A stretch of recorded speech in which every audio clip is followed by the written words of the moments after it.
Le jour 8 de cette discussion met l'accent sur l'importance d'accepter le présent et de ne pas se retirer de la vie.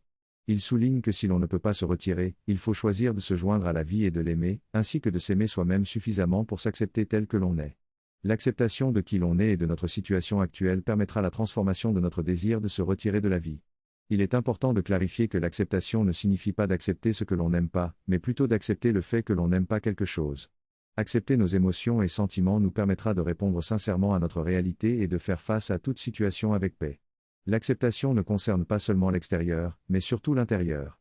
Accepter pleinement qui nous sommes dans le moment présent est le pouvoir qui nous permettra de changer. Certaines choses prendront du temps à changer, mais d'autres changeront instantanément grâce à cette acceptation radicale. En pratiquant l'acceptation du présent, nous constaterons que nous aimerons moins de choses et trouverons des réponses à celles que nous n'aimons toujours pas.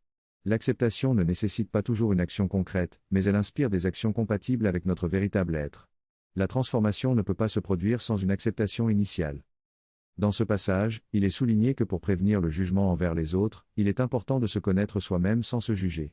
Connaître ses propres aversions ne devrait pas rendre intolérant envers les autres, mais plutôt mener à l'acceptation de soi et des autres. Le véritable soi ne sera intolérant qu'envers l'illusion et cherchera à voir la vérité au-delà des apparences. Il est également souligné que même cette vision ne doit pas être teintée de rectitude morale, mais être accompagnée par l'acceptation des sentiments générés par certaines attitudes. Si on remplace l'action de commérer par une règle prédéterminée, on devient intolérant et on risque de tomber dans le jugement.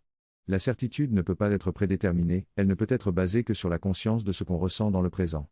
L'acceptation de soi dans le présent est essentielle pour parvenir à la pleine acceptation de qui on est et permettre l'élévation du soi.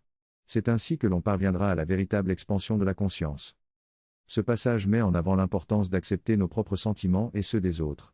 Lorsque nous nions nos propres sentiments, nous avons tendance à nier également ceux des autres. Il est essentiel de vivre dans le moment présent et d'accepter toutes les émotions qui se présentent à nous. La compassion sincère ne méprise aucun sentiment, que ce soit ceux qui vivent dans la vérité ou ceux qui vivent dans l'illusion. Accepter nos propres sentiments nous permet de répondre sincèrement aux situations et d'éviter de réagir selon nos anciens schémas. Les sentiments ne définissent pas qui nous sommes, mais plutôt la manière dont nous les exprimons. Il est important de reconnaître que notre être véritable est une union entre notre soi supérieur et notre soi incarné. La non-acceptation crée la séparation entre nous et les autres.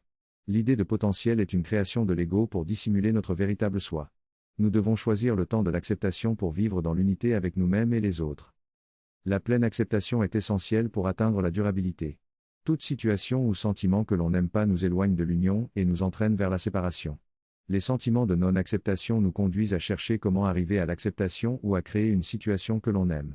Cependant, nous travaillons maintenant à contourner ce processus de comment. Cela sera une libération de ne plus avoir à faire des acrobaties pour atteindre l'acceptation de ce que l'on n'aime pas et de réaliser que nous n'en avons pas besoin. Nous pouvons désormais accepter tous nos sentiments sans nous demander s'ils sont vrais ou faux, car nous n'avons plus de faux sentiments. Nos sentiments ne nous induisent pas en erreur, mais nous soutiennent et nous appellent à l'expression de notre vrai soi.